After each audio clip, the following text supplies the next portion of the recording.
Hello everyone, welcome back to Grow Roots. This is Shannon and welcome to my May 2024 backyard garden tour. So I'm starting up actually on top of my trampoline to give you guys a great vantage point of the gardens and containers that I'm about to show you. And this May is just an testament to the spring that we've had. The spring that we had is just absolutely beautiful.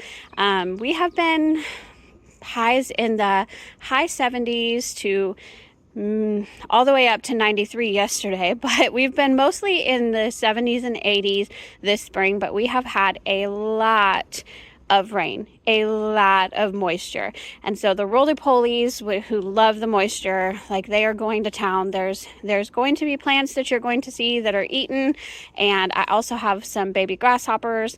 And so you're going to see all of the real things that you're going to see in gardens. And in this late spring, the gardens are already starting to get problems with pests and things like that. So I'm going to show it all to you. And I wanted to show you this vantage point for another reason, because I feel like my backyard garden tours get a little bit like clumped up, and then all of a sudden I'm in a different area and you may not know where I am. So I'm going to lay out the tour so from up here so that you kind of know where I'm at when you can see the grand scheme of things. So I'm first going to take you through the actual garden space. So my garden space is here, and then it wraps all the way around. There's a garden space back here.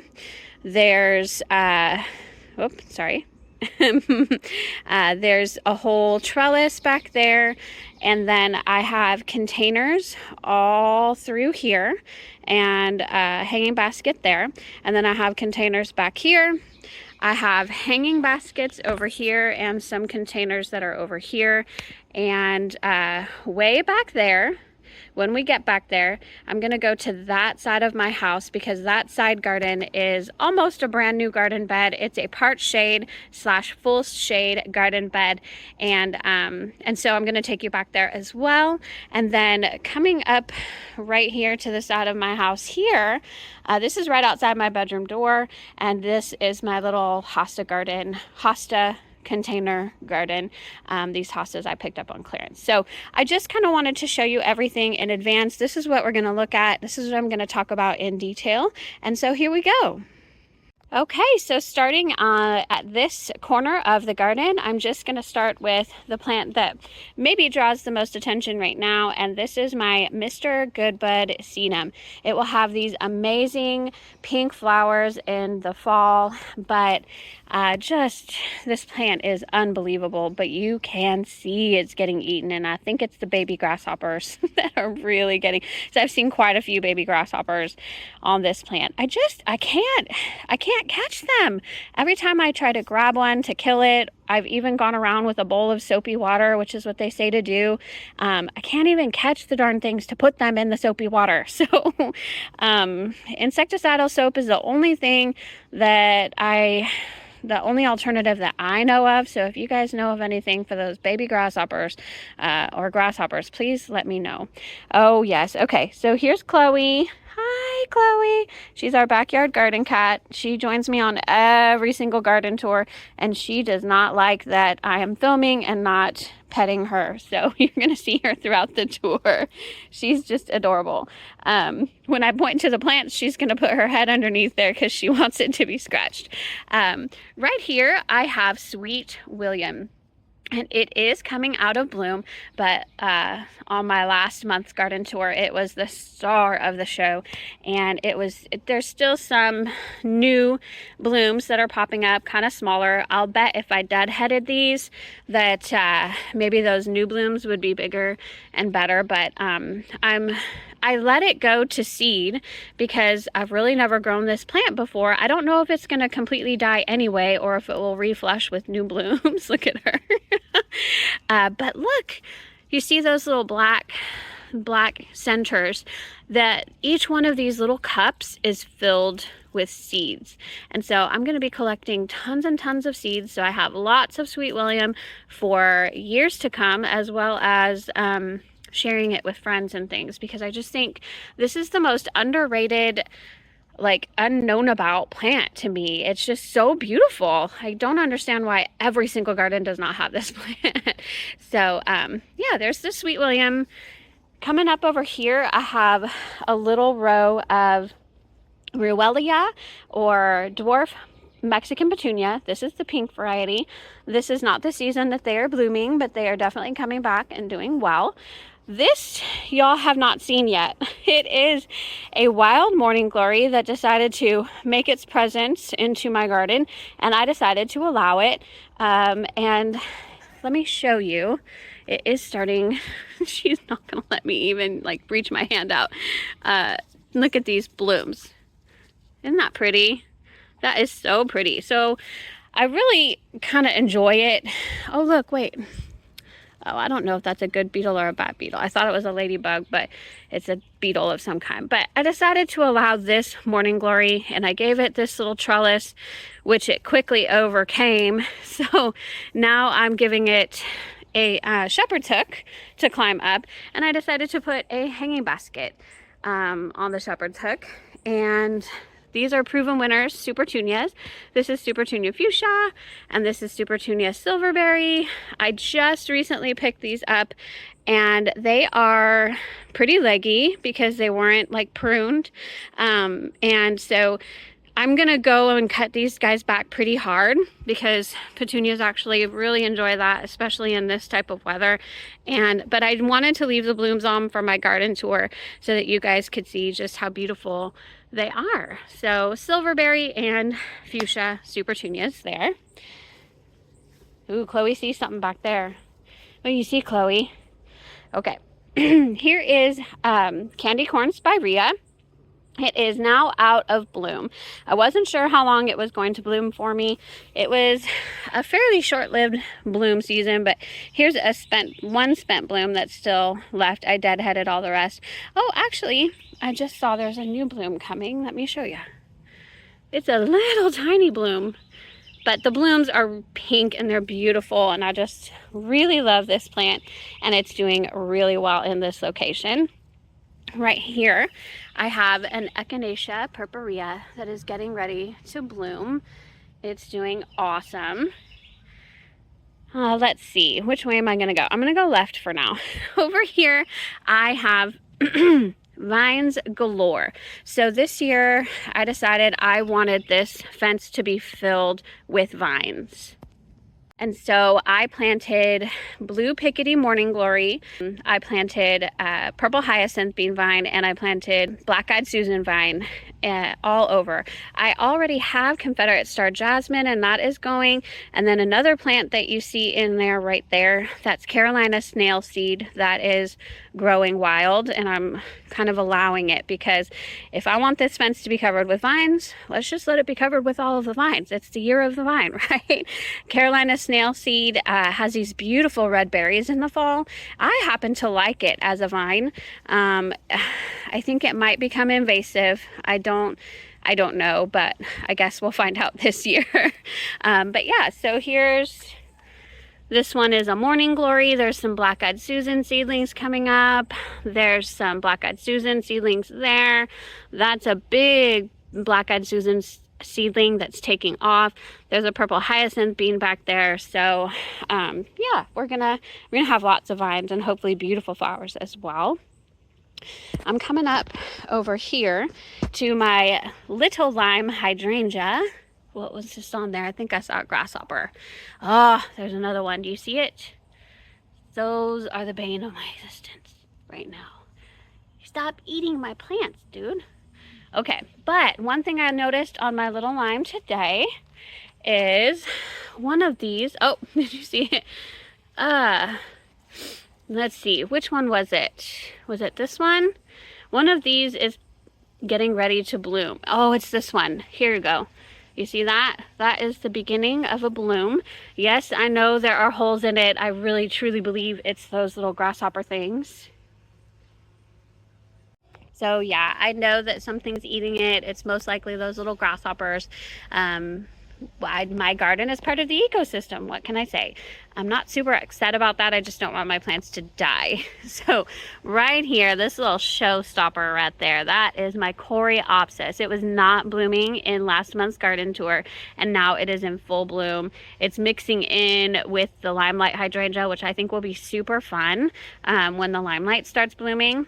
I have a vinca down there, and then right down this way, something that is about to bud as well is a white swan echinacea. I have never seen this one in particular bloom because it was new from seed last year and didn't bloom last year. So I'm excited to see that one bloom. Coming over here, look at this beautiful zinnia. It's the first one to bloom, and I have many more zinnia seedlings popping up. I also have some cosmos seedlings over there. They're just not thriving there. I'm not exactly sure why. And then this ground cover that you see right here, I have one right here, and then I also have one on the other side of the limelight hydrangea right here. This one's actually getting ready to bloom. It is Plumbago ceratostigma. Beautiful blue blooms. It is a ground cover. It is a perennial, not your normal annual plumbago, and it is just such a great ground cover. I love, love, love it.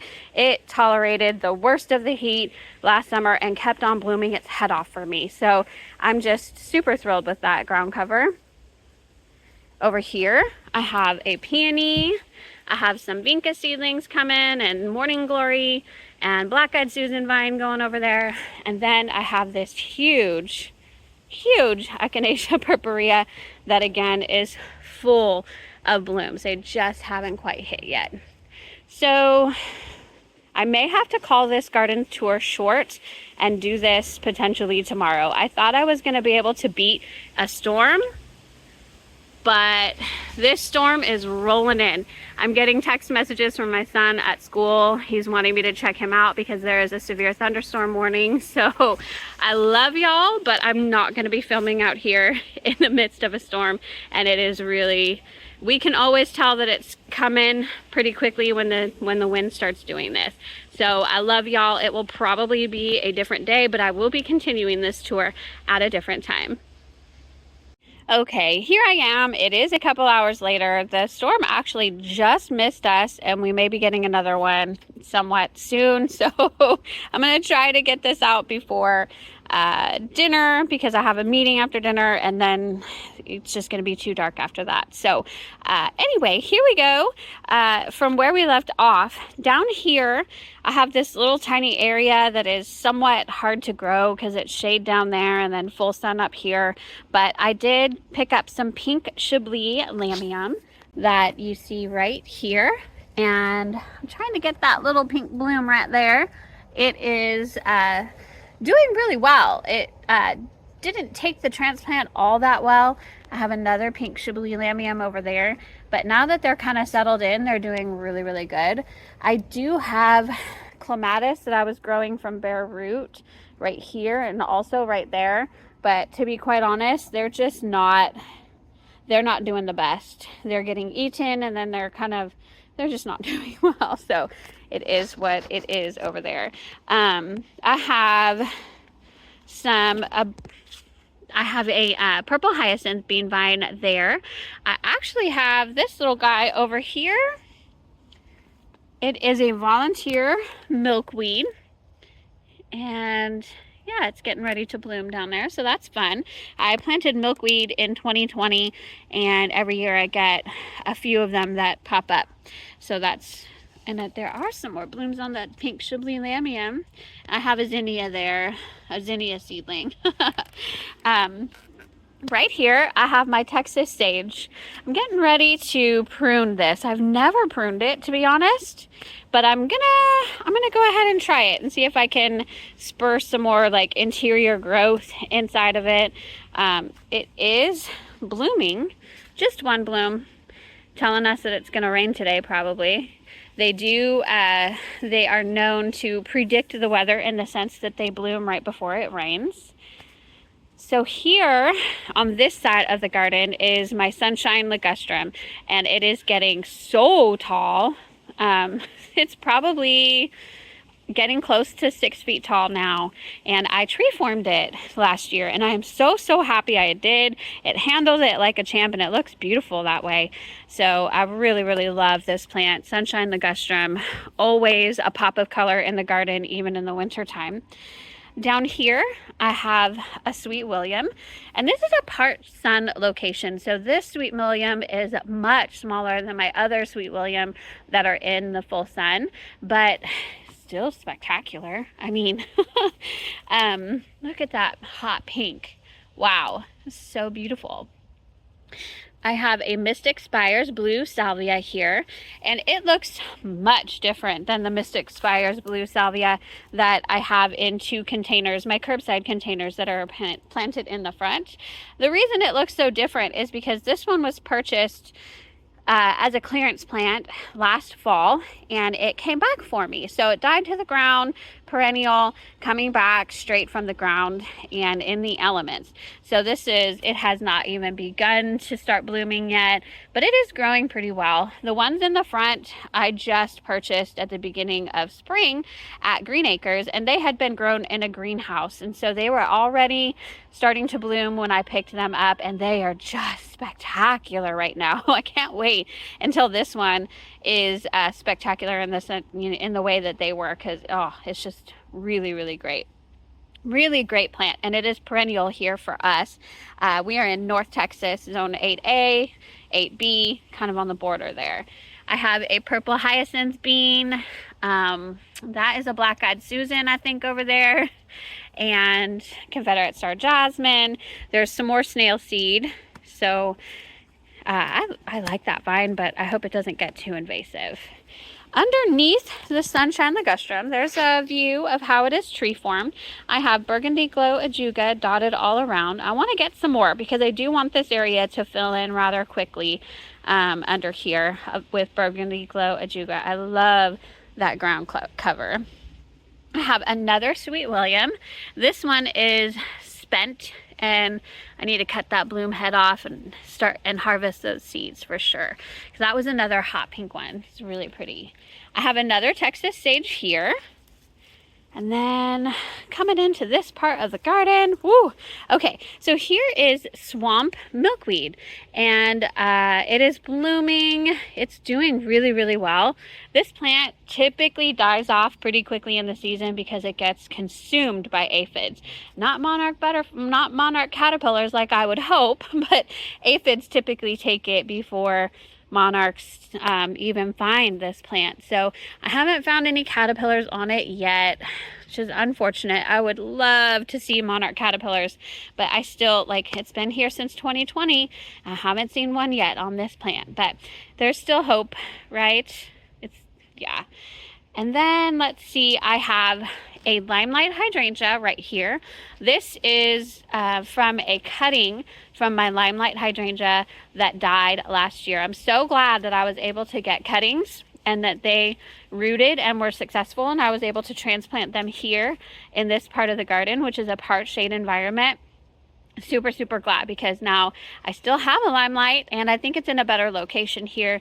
I think it will love when it gets really hot. It'll be a lot better over here. And coming over here, this plant is almost as tall as I am. It is purple echinacea, and I already have a bloom. As you can see, this is going to open any day now, but this one already has. And it's so pretty. Look. Oh, I just love it. So that's going to put on quite a show right here. These are very mature Echinacea purpurea. And then coming on over here, ooh, there's a red bug on that. I have canna lilies, and they are a yellow color with orange centers, really beautiful. And they just are not flowering quite yet, but they're doing really well. We've got all kinds of vines growing right here, a mix of morning glory and the black-eyed Susans and the Confederate Star Jasmine. And this one, I don't know what this is, but the Gulf Fritillary butterflies use this as a host plant. So I'm gonna leave that. And look, it's gonna flower too. That'll be interesting. I've never been able to really find out what this vine is. So, but I'm letting it grow. It's the year of the vine. Oh, I forgot to show you, I have pink muhly grass right here. And then coming over to this side of the garden, down here, you will see lumbago serrata stigma, and you can kind of see what the blooms look like. These were grown in a greenhouse, and so they are flowering, and this is just the most beautiful true blue bloom you ever saw. It's so pretty. I love this as a ground cover. So that's what I've got going on over here. Looking up right here, this is my Midnight Marvel hibiscus, and I absolutely love this. It will give me the most beautiful huge red blooms, and if you look right there, it is budding up. So each one of those is a little bud that's starting. I do think that this plant is suffering from what I think is whitefly. Like, I'm looking under the leaves, they just don't seem to have much going on, but every time I come back here there's white flies, and so that's the only thing that I can think of, and it's causing these like newer growth leaves to be misshapen and deformed. So if you guys know what's going on, please comment below and let me know. I'd love to know, but I probably will treat it with insecticidal soap. That'll cover quite a few different things and see what happens there. Come in right here, I have purple hyacinth bean vine here and another one over there, and I put these black trellises here to kind of help them attach. I want them to attach to this pole, but I'm kind of hoping that, you know, to get it going, I've got this trellis going back here, and look, it's definitely going for sure. That's pretty high, so I'm excited. I really want this. This is a water feature that's currently not working, but it's also a beautiful arched trellis, and so I would love for it to be covered with this annual vine, this purple hyacinth bean. And this is a new addition to the garden, if you can see it, hopefully. It is a butterfly. It's solar powered and it lights up in the night, except that I just realized that I'm gonna have to take it back because the only one that's working is the yellow one at night. But it is really, really pretty hanging from there. So that's awesome. And then I'm just gonna turn around, and you see this right here. This is coral honeysuckle. It is a native vine here to the North Texas area. It is not the invasive honeysuckle vine. It is coral honeysuckle, but it is quite vigorous. My goodness, this guy I picked up in the fall was just like this. You know, contained within a wood trellis that you can't even see anymore. And now it's just taking off. It is crazy. I have it, some of it, I have this like inexpensive little trellis that it can grab onto. So I have it kind of going that way, and it's all the way over there.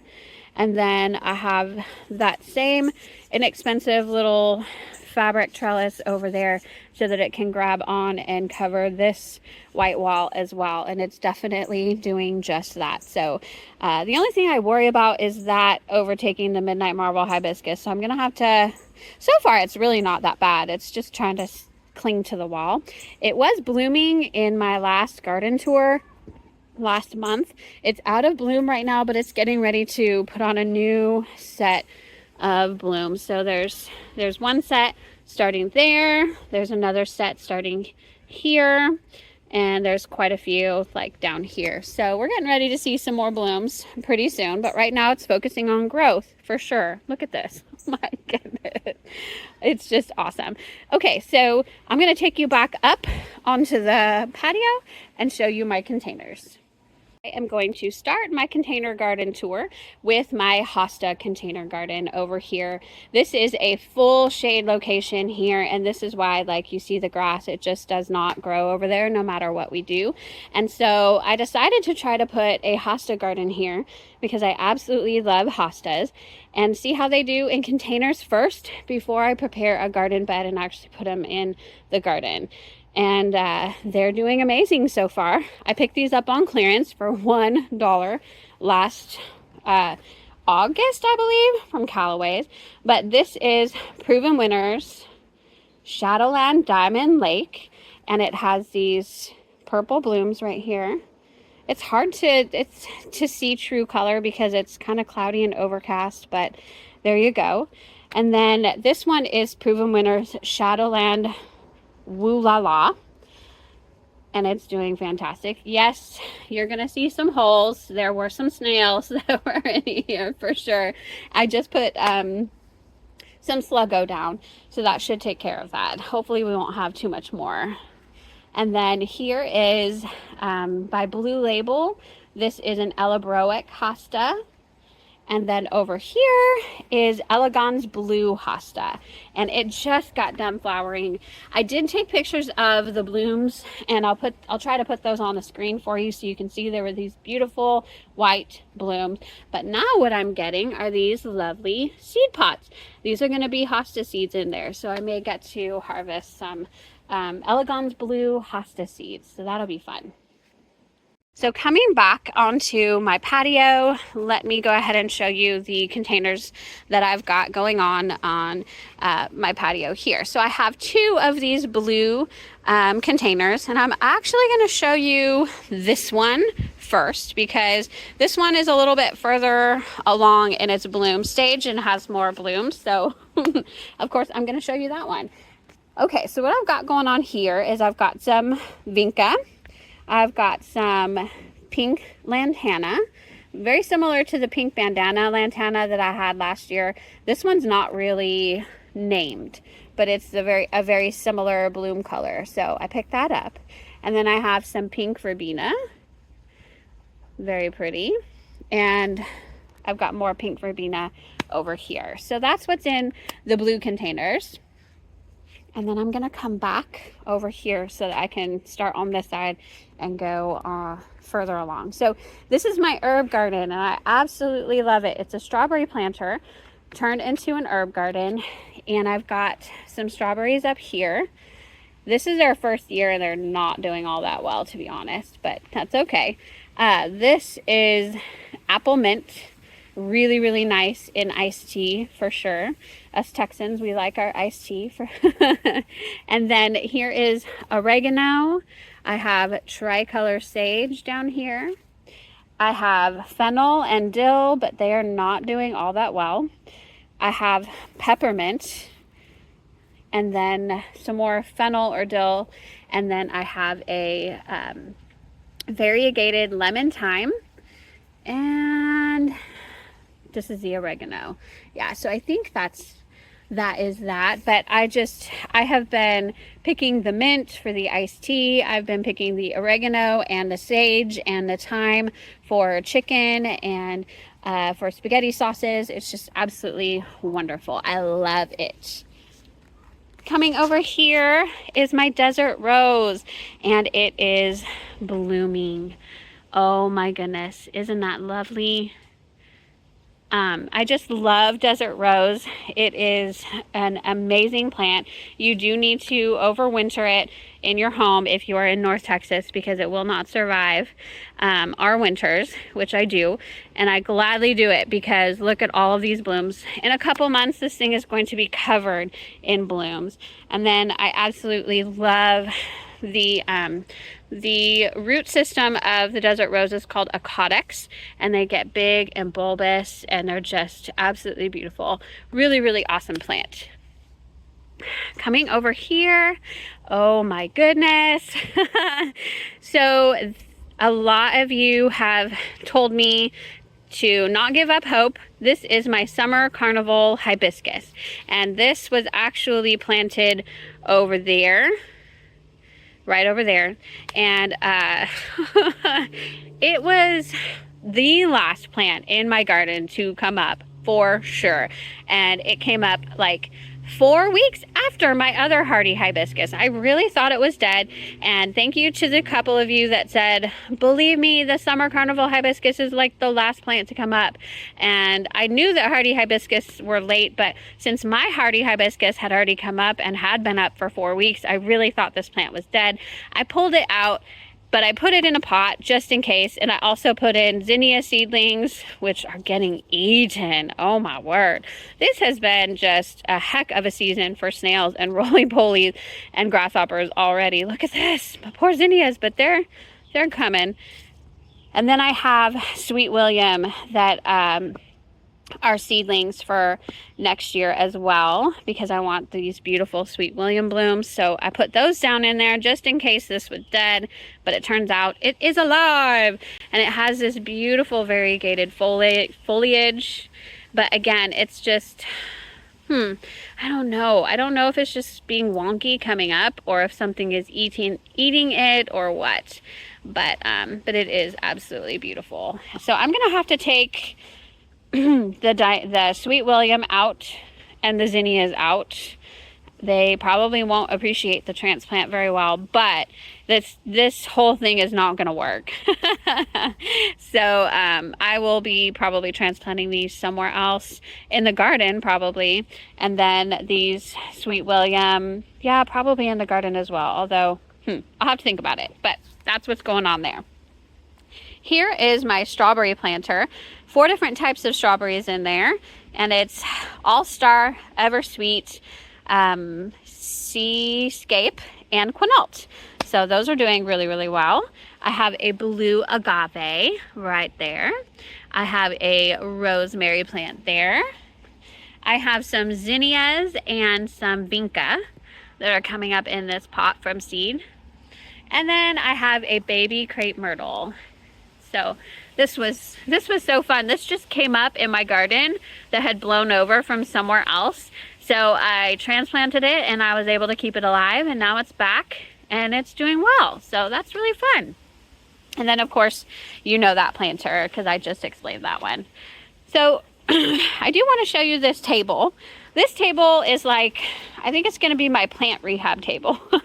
I'm not really sure, but I did want to talk about one thing. These are coreopsis. So my coreopsis plant, 2 branches broke off, and I just wondered if they would root themselves. So I stuck them in a pot with some dirt, and lo and behold, they're rooting themselves and growing new growth. So, and that's even a bloom. So I have a new coreopsis plant here and another one. Oh, look at that. Okay, so this one, I'm sorry, I'm laughing because I did not know these caterpillars were going to be on this plant. My daughter, Maya, has taken over this plant as her own. And she's putting, these are Gulf fritillary caterpillars, which I have a vine that I kind of just showed you that the Gulf fritillary butterflies use as a host plant. And so these caterpillars are eating this vine. I'm going to show it to you. It's in my side garden. So I'm about to show it to you. And my daughter just, she just found these caterpillars and put them on this plant. And they're probably like, I can't eat this. I keep telling my daughter they can't eat this plant. They don't have anything to eat unless you put the vine there. So she did. I'm laughing because I'm just now discovering this. So this is the vine that they eat. You can see this is the one she found them on, I'm sure. So she pulled it up from where it was and stuck it in this pot because she wants these caterpillars to stay here. I don't know why. She has taken this plant as her own, I guess. And anyway, these are Gulf fritillary caterpillars. They're pretty cool. I love that we get to see them breed in our backyard every single year. It's really kind of a neat thing. These are my desert rose seedlings. This desert rose seedling is from last year. So 2 years in a row, I have been able to harvest seeds from my desert rose plant. They give you seed pods, and And this is my only survivor from last year. And let me tell you, when I say it's a survivor, it is a survivor. When I had to bring this in to overwinter it. And let me just also say that it survived very harsh heat of the summer. It survived multiple droughts because it was in a pot back here, and sometimes I just didn't water it. It still survived. I took it in for the winter time, and it was at that time that I believe I overwatered it. And so I came, probably, how long has it been? It's been at least 2 months since I noticed. I came and this guy was squishy. It was root rot. And I had overwatered it. And I was like, oh, I just ruined my seedling. Oh my goodness. But I took it out of the dirt immediately. I rinsed it out. I put it on a windowsill to dry out because I thought, well, maybe I can save it. I let it dry out for a good couple weeks. And then I planted it in soil again and just very carefully watered it. I let it dry out completely between watering, but I just kind of added some water here and there. And now here we go. It like healed itself from root rot. It's not squishy anymore. I can't believe that it recovered from root rot when it was pretty much gone. So super happy about that guy. And then I have 2 new seedlings for this year. And this is how I grew that one last year to start off with. So yeah, I had 2 seedlings survive out of 9. I had an indoor seedling catastrophe this year. So I'm just lucky that these 2 survived, to be honest. But I'm going to try to keep them alive. I really like this one because if you look, it looks like it has a double trunk. So it's almost like twins that I'm growing together. But it was one plant. I promise you, it was one seed because I only planted one seed here. So yeah, that's really cool.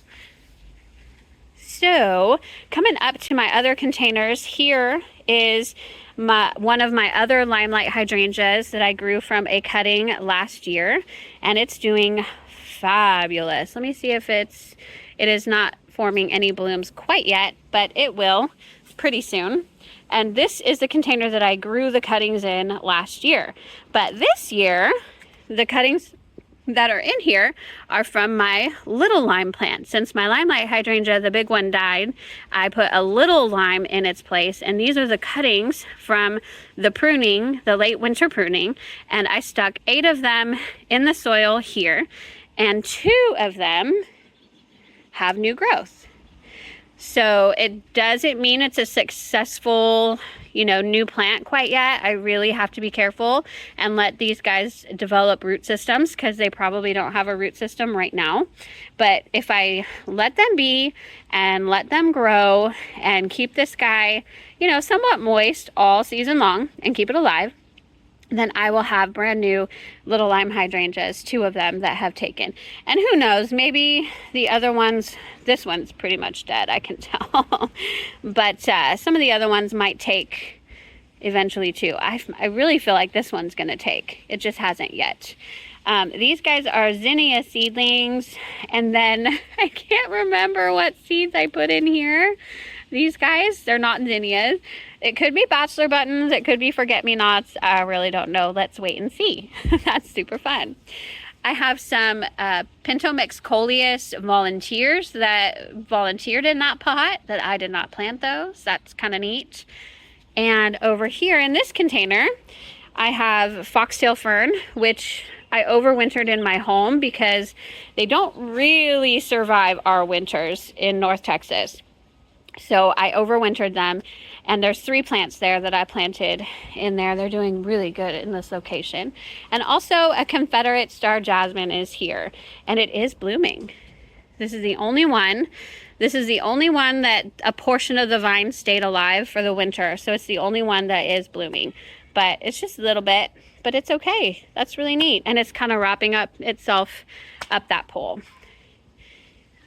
Coming over here is 2 of my big monstera plants that just kind of got too big for my house. And I'm going to let these grow here. And when it comes time for the winter, I'm not really sure. I might I might give it away as a gift. I might sell it. I'm not really sure, but look at that leaf. It's massive. And then that's one of the newer leaves since it's been out here. And this is a brand new leaf as well. Look, there's my hand. There's the leaf. Look at that fenestration. Oh my goodness, it's beautiful. And it likes that spot. I don't know how much longer it's gonna like that spot because it will get some morning sun coming in right here. So we'll see, the leaves might fry. But so far, it's perfect. And then just showing you the last of my containers are my hanging planters, and they have impatiens in them. And this is the first year that I've actually planted some impatiens. I've cut holes in the sides of the cocoa fiber, and so there are plants planted all around each one of them so that it kind of gives it a trailing, and maybe by the end of the season it'll be a big old sphere of impatiens. That's what I'm hoping for. They're looking pretty good so far, honestly. I really think they're absolutely gorgeous. Nice pop of color, and they love that because these are shaded for a good majority of the day. So those are beautiful. Right here, my Tangerine Beauty Crossvine. It is just taking off. It was in full bloom a couple of months ago. I did a video on that, so please check that out. It is the best vine ever. It is everything you could ever want in a vine if you live in North Texas. But it is sporadically still blooming here and there.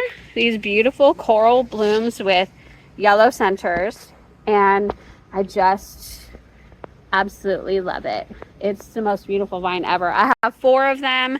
These trellises are handmade by my husband. I have a lot of you asking where I got these trellises, but my husband made them with materials that he got from Home Depot, and then we stained them. And they are about 10 feet tall, if you're curious. And then here we go to the side garden that is part shade / full shade. So this is a fairly new garden bed, just a couple of years old, and most of these plants are literally months old to maybe a year. So work in progress. I've just added plants as I've been able to, and yeah, it's coming along really, really well. But I did want to show you, here's the vines that are growing wild that all of the Gulf fritillary caterpillars are on right now. So that's super fun. Let's see if we can find, we've got some more growing down there. I don't see any Gulf fritillary caterpillars currently, but yeah, they're here. Right here, if I take this plant out, because it's actually not part of this plant, this is a pink skullcap. It is not quite blooming yet, but I'm hoping for some blooms here soon. This lovely plant is Greg's Blue Mistflower. I absolutely love it. It is a little bit leggy in this location because I think it's not full sun, it's part sun, but it's kind of cool. I do love it, and I love these blooms. And in the fall, this will hopefully be covered with queen butterflies, which look just like monarchs. And I'll tell you that story at a later time. If you want, you can comment, and I'll tell you the story of why the queen butterflies are all over this plant in the fall. It's a really, really cool story about pheromones and all kinds of things, but it's a long story. So, and this is already a long garden tour, but I'm happy to tell that or do a different video just on Greg's Blue Mistflower at a later time. I have a peony here, and I believe this is the Sarah Bernhardt peony. Hasn't bloomed for me yet. It's the second year, so not expecting it to bloom yet, but it's doing fantastic so far. I have a carex, a variegated carex there. I have some canna lilies there. I have amaryllis, Rapido amaryllis here, and I have a boxwood. I have canna lilies that are growing here that I don't want to grow there, so I probably will take those out. And then I have Purple Heart, Wandering Jew right here, and these were just cuttings from my mother-in-law's the Christmas before last, and now they're, you know, a nice little border. And then I keep taking cuttings from these and putting them all along here, so eventually they'll go all the way down this really beautiful purple border. Here I have a beautiful daylily it's like my favorite pink coral color. It really is. Just, oh, and see, do you see that? Those are the things. Those are, what do you guys think? They're katydids? That's another thing that's eating all of my plants, to be honest. And let's see if I can even catch it. Let's see. I actually did catch it this time. I wish I had a thing of soapy water. Hang on. Okay, so I took care of that katydid. I ripped my flower. And those things are so hard to catch, and I've been trying to catch them and kill them, but I just can't catch them sometimes. Anyway, I love this daylily. It's absolutely beautiful. Coming over here is a white rose mallow that my neighbor Aida gave me, and it is full of buds that are coming up. It's just absolutely stunning. I can see that, again, the katydids or grasshoppers are getting to it. Last year, they almost decimated this plant, and it survived. I can't believe it survived. So I'm gonna try and stay on top of it. I just, it's frustrating, y'all. It's frustrating. I have some variegated Vinca major down here. And then this starts my row of endless summer hydrangeas. Because this is a fairly new garden bed, the soil is still very much clay soil. It has been amended with compost and mulch and all kinds of things, but it's still a new garden bed. And so these endless summer hydrangeas struggle with chlorosis. I've already hit them with soil acidifier and chelated iron. I need to go in with another dose, and but they're coming along and they are starting to bloom. So there we go. Beautiful pink blooms there. So really excited about those. And then something that I decided to do this year was to pop in some annuals as another border. So I have a whole mix of green leaf begonias. There's white. This one is actually Proven Winners Double Up Begonia. I overwintered this and a few others. So that one is Proven Winners Double Up, and so is this one. But there's a red one, there's another pink one that's different. So I have them all along here in a row, and then in between each of the hydrangeas back here. And then again, Purple Heart cuttings that are transplanted that I'm hoping will take and start going. So that's fun. All right, so coming over here, this is another part shade area and more daylilies. Beautiful. Oh, so breathtaking. And more begonias. This right here is a pink Turk's cap that is just struggling so badly to come back. It's been trying to come back like this for weeks and weeks. I think the roly-polies are just eating the new foliage. I'm not quite sure because there's a lot of roly-polies back here. But it's hanging in there. It's taller than it's been in a long time, so maybe it will have a chance. Poor guy. And then right here is my dwarf Alice oak leaf hydrangea. So this guy was struggling with some fungus, and prior to last week, this whole garden bed the irrigation was overhead sprinklers. And so this guy was getting a lot of water, including all the rain we've had. Oh my word. But so that could have been part of the fungus problem and the leaf spotting problem. So we actually just converted the sprinklers back here to drip irrigation all over here. And we haven't put mulch back here. That's why you can see it. I know it's not the cleanest and tidiest, but it is what it is. But hopefully this guy will be a lot happier. And it hasn't bloomed for me. And so a couple of theories. The first theory is I got it in the fall, I think October. And I did notice that it had been pruned pretty heavily before I picked it up. So it could be that because this blooms on old growth, it could be that that they had pruned it and they had pruned the blooms off of it. So that's a theory. The other theory is I think Alice oak leaf hydrangeas bloom after all of the other oak leaf hydrangeas. So it is quite possible that that it still is yet to bloom, but it hasn't even formed blooms yet. So I don't know. Maybe it's not mature enough. That's another theory. We'll see. Hopefully in the future, this guy will give me blooms because it's absolutely gorgeous. I absolutely love it. And over here, I have a kaleidoscope abelia, not doing super well. And then I have some Mexican petunias that are coming up over there. So that is pretty much it.